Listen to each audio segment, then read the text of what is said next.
నమస్తే, welcome to our channel.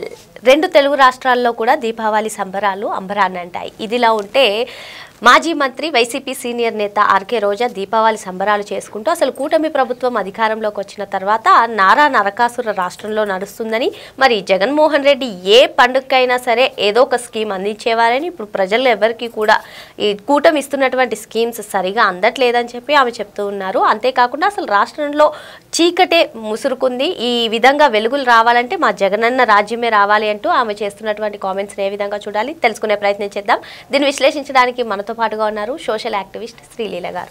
నమస్తే madam. నమస్తే అమ్మా. దీపావళి పండుగను సెలబ్రేట్ చేసుకుంటూ కూటమి ప్రభుత్వం పైన కొన్ని కీలక కామెంట్స్ చేశారు రోజా గారు.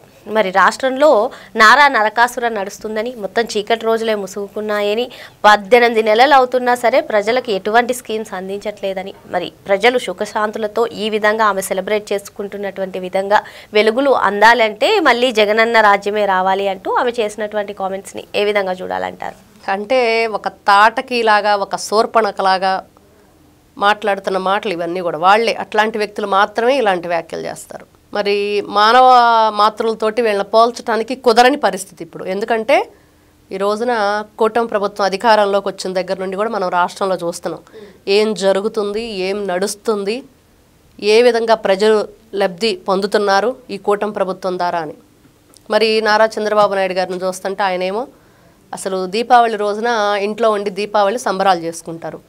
ఆయనేమో ఆ రోడ్ల మీదకి వచ్చేసి విజయవాడలో బీసెంట్ రోడ్లో మరి అక్కడున్న ఆ దీపావళి ఎవరైతే ఈ వ్యాపారులు ఉంటారో వాళ్ళందరూ కూడా ఈ దీపాల ప్రమిదలు, ఈ లైటింగ్స్, ఈ ఏదైతే ఈ మందులు ఇవన్నీ అమ్మేవాళ్ళు ఉంటారో వాళ్ళ దగ్గరకు వచ్చేసి జీఎస్టీ, ఈ రోజున ఆ జీఎస్టీ వల్ల మీకు ఎలాంటి లాభం చేకూరింది, ఒక్కొక్కరు ఒక్కోలాగా వాళ్ళ ఆనందోత్సాహాలు వాళ్ళని చూస్తుంటే చాలా సర్ప్రైజ్ అనమాట. దీపావళి అంతా విజయవాడ బీసెంట్ రోడ్లోనే కనిపించింది. మీరేమో చంద్రబాబు నాయుడు గారు విజయవాడ బీసెంట్ రోడ్లో తిరుగుతున్నారు, ఇలా ప్రజలతో కలిసిపోతున్నారని మీరు చెప్తారు. రోజా గారేమో పండుగ వస్తే చాలు హైదరాబాద్ వెళ్ళిపోతున్నారు, హైదరాబాద్లో చేసుకుంటున్నారు అంటున్నారు. ఏంటి ఈ రెండింటినీ కంపేర్? ఇప్పుడు ఈ రోజున వైఎస్ఆర్సీపీ పార్టీ వాళ్ళంటే గతంలో ఏం చేశారు, జగన్మోహన్ రెడ్డి పరదాలు కట్టుకొని తిరిగాడు. ఇక్కడ ఈ రోజున చూస్తున్నాం సరే వాళ్ళకి ఈ రోజున వాళ్ళ అన్న వస్తే ఏదో చేస్తాడు, ప్రజలను ఏదో ఇది చేస్తాడంటే వాళ్ళేమో మేము వస్తే చంపేస్తాం, నరికేస్తాం, రపరప అంటున్నాడు.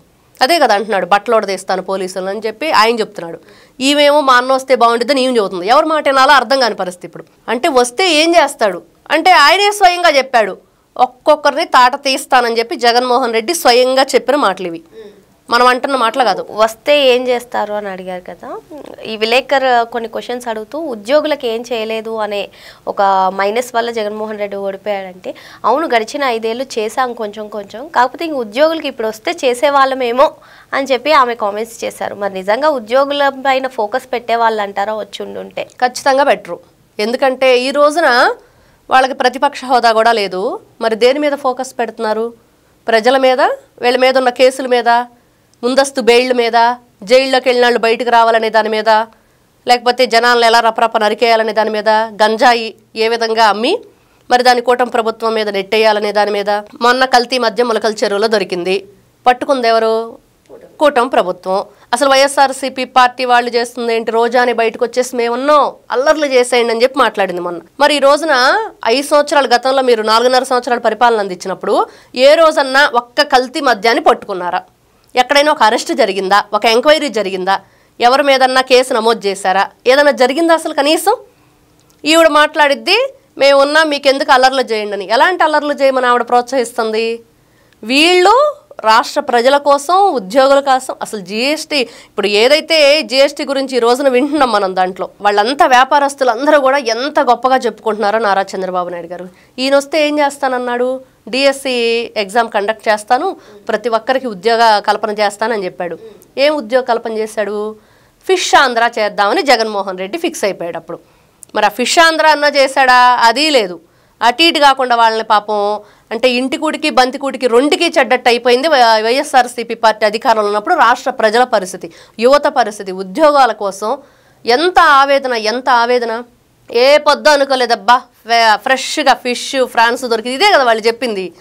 ఎట్లాంటి ఉద్యోగాలు కల్పన చేసేవాళ్ళు వీళ్ళ కోసం? ఆయన ఉన్నాడు గుడ్డు మీద ఈకల బీకే మంత్రి గుడ్డు అమర్నాథ్. మరి ఆయన చెప్తాడు కోడి పిల్లని పెట్టదు, గుడ్డే పెట్టిద్దంట కోడి, ఆయన చెప్తాడు.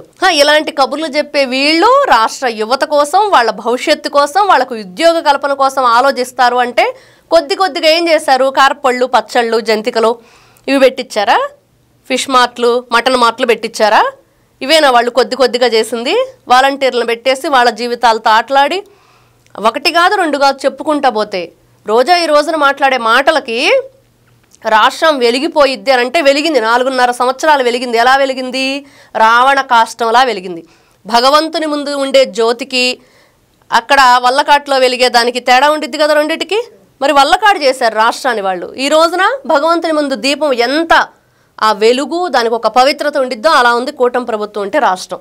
ఆ మాత్రం తేడా తెలియపోతే ఎట్లాగా రోజాకి? మరి వాళ్ళు ఏదో అధికారంలో ఉన్నప్పుడు ఏదో చేస్తామంటే చేశారు, చాలా చేశారు. అంతా అవినీతే, ఎక్కడ చూసినా అవినీతే. అదే రాష్ట్రంలో జరిగింది. రాష్ట్ర ప్రజలకి ఎలాంటి చేశారంటే పంపు సెట్లు ధ్వంసం చేయటం, పంట పొలాలు ధ్వంసం చేయటం, తోటలు ధ్వంసం చేయటం, నరికేయటం, చంపేయటం, మధ్యాహ్నం ఏరులై పారించటం, జే బ్రాండ్స్ తోటి మొత్తం నింపేయటం రాష్ట్రం అంతా. ఇదే కదా వీళ్ళు చేశారు. ఉద్యోగ కల్పన లేదా అంటే వాళ్ళు వచ్చేసి రోడ్లు బాగాలేవని అడిగితే మీకు నెల పెన్షన్ కావాలా, రోడ్లు కావాలా అని అడిగిన పరిస్థితి వైఎస్ఆర్సీపీ పార్టీ అధికారంలో ఉన్నప్పుడు. మరి రేపు వచ్చినా ఇదే జరిగిద్ది వాళ్ళు వస్తే. కాబట్టి వాళ్ళు రాకూడదని చెప్పేసి పవన్ కళ్యాణ్ గారు, లోకేష్ గారు, నారా చంద్రబాబు నాయుడు గారు, మోడీ గారు కూడా చివరకు కోరుకుంటున్నారు. ఖచ్చితంగా అదే జరిగి తీరిద్ది. ప్రజలందరూ కూడా ఇట్లాంటి దీపావళి, నిత్యం దీపావళిని.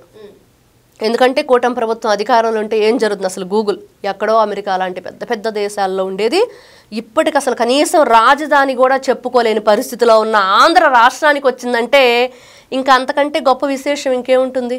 ప్రతి ఒక్కరూ కూడా ఈ రోజున ఎంత గొప్పగా చెప్పుకుంటున్నారు. గూగుల్ సంస్థ ఆంధ్రప్రదేశ్కి వచ్చింది. అసలు ఆంధ్రప్రదేశ్ అంటే రూపురేఖలు లేకుండా చేసింది ఎవరు? వైఎస్ఆర్సీపీ పార్టీ వాళ్ళు. పునర్నిర్మాణం కాదు, పునాదుల నుంచి నిర్మాణం చేసుకుంటూ వచ్చారు నారా చంద్రబాబు నాయుడు గారు. ఇంత గొప్పగా పరిపాలన అందించుకుంటే వీళ్ళు ఆ శూర్పణఖల్లాగా, లంకిణీల్లాగా ఇలా మాట్లాడుతూ ఉన్న మాటల్ని అసలు ఏ విధంగా చూడాలంటే రాష్ట్ర ప్రజలు అడుగుతున్నారనమాట. ఈ రోజున కూటమి ప్రభుత్వం ఒక్కసారి వాళ్ళకి ఏం అర్థం కావట్లేదు. ఈ రోజున తప్పులు చేసి వీళ్ళు అవినీతి పనులు చేసి నీతులు చెప్తున్నారు. మరి ఇలాంటి వ్యక్తులకి శిక్ష వేయవలసింది ప్రజలు ఆల్రెడీ వేసి 11కు పరిమితం చేసి పక్కన పడేస్తాం. అవినీతిని బయటకు తీసి ఈ రోజున ప్రభుత్వం మీద ఉంది బాధ్యత. వాళ్ళని అరెస్ట్ చేయండి, వాళ్ళకి శిక్ష వేయండి అని అయితే ప్రజలు కోరుకుంటున్నారు. ఆ శిక్ష అనేది వాళ్ళ మీద అమలైతే ఖచ్చితంగా వాళ్ళు ఇలాంటి మాటలు మాట్లాడకుండా ఉండే అవకాశం ఉంటుంది. మరి రోజా కానివ్వండి, వైసీపీ నుంచి కీలక నేతలందరూ కూడా బయటకు వచ్చి జగనన్న రాజ్యమే వస్తుంది, వచ్చేది మేమే అధికారంలోకి అంటూ ఎందుకు అంత కాన్ఫిడెంట్ వాళ్ళకి? అంటే ఏం లేదు, అదొక ఏం చేస్తారు, మభ్య పెట్టేసి ప్రజల్ని మేము వస్తాము, మళ్ళీ ఎవరూ కూడా మా గురించి వేరేగా మాట్లాడొద్దు, ఆలోచించొద్దు, మళ్ళీ వస్తే ఎలా ఉండిద్ది 2019 నుంచి 24 వరకు చూశారు కదా, మరి నెక్స్ట్ కూడా అదే జరిగింది. కాబట్టి ఒక భయాన్ని క్రియేట్ చేస్తున్నారు, వాళ్ళు ఒక భ్రమని క్రియేట్ చేస్తున్నారు. జగన్మోహన్ రెడ్డి కళ్ళు మూసుకొని నిద్రపోండి, కళ్ళు మూసుకుంటే ఇట్టే అయిపోయింది అన్నాడు కదా, ఆ నిద్రలో వీళ్ళు పగల కళ్ళగా అంటున్నారు అంతే. ఆ పగటి కళలో నిజమవుతాయి అని చెప్పేసి భ్రమపడుతున్నారు, ఆశపడుతున్నారు. అది ఆశ భ్రమ తప్పించి నిజం ఎప్పటికీ కాదు. వాళ్ళు అనుకునేవి ఎప్పటికీ నెరవేరవు. ఎందుకంటే ఒక్క ఛాన్స్ అని చెప్పి జగన్మోహన్ రెడ్డి ఆ రోజు 16 నెలలు జైల్లో ఉండొస్తే అక్రమంగా అరెస్ట్ చేయించారని రకరకాల కథలు, ముద్దులు పెట్టాడు, తర్వాత పరదాలు కట్టుకుని తిరిగాడు, అన్నీ చూసాం. ఇన్ని రకాల ముద్దులు పెట్టిన జగన్మోహన్ రెడ్డి మళ్ళీ వచ్చి నేను ముద్దులు పెడతానంటే పెట్టించుకోవడానికి ఎవరు అక్కడ ఆల్రెడీ అయిపోయినాయి, నువ్వు పెట్టిన ముద్దులన్నీ కూడా మాకు అర్థమైపోయింది, నువ్వు ఏ విధంగా ముద్దులు పెట్టావు, ఏ విధంగా మాకు తన్ని తలగబోసావు, తర్వాత అన్నీ తెలిసిపోయినాయి జగన్మోహన్ రెడ్డి గారు. ఇంకా నీ బ్యాచ్ అందరికి కూడా 11 పరిమితం చేసి పక్కన పడేసాం. ఇంకా ఈ మాటలన్నీ వింటూ వాళ్ళు సంతోషపడాల్సింది వైఎస్ఆర్సీపీ పార్టీ వాళ్ళు. జగన్మోహన్ రెడ్డి గారి చెవుల్లో ఏదో ఆయన చెప్పాడు గతంలో, ఆనందం కోసం ఆయన చెవులు ఆనందాన్ని కోరుకుంటున్నాయి. ఆనందం ఏంటంటే మళ్ళీ మా అన్న వస్తాడు అనే మాటల కోసం తప్పించి వీళ్ళు కేవలం జగన్మోహన్ రెడ్డి గారి ఆనందం కోసం మాత్రమే ఈ మాటలు మాట్లాడుతున్నారు. మరో అంశంతో మళ్ళీ కలుద్దాం. Thank you madam. నమస్తే అమ్మా.